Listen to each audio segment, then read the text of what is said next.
Tumigil kami rito kasi ito, yung babiyahe naman yung Cebu Pacific, yung aeroplano rito sa Catanduanes.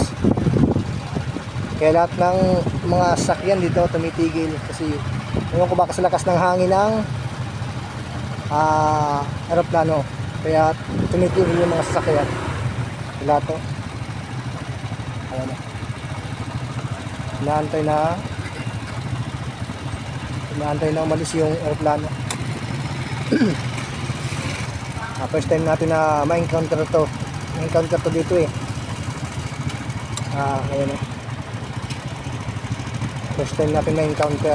Kaya videoan natin para may pang-content tayo. Yan na. Ayun na. Paalis na. Grabe lakas lang ng hangin. Yan pala. Okay. Okay na. Kaya tayo. Dahil dito na. Bagas pa rin oh.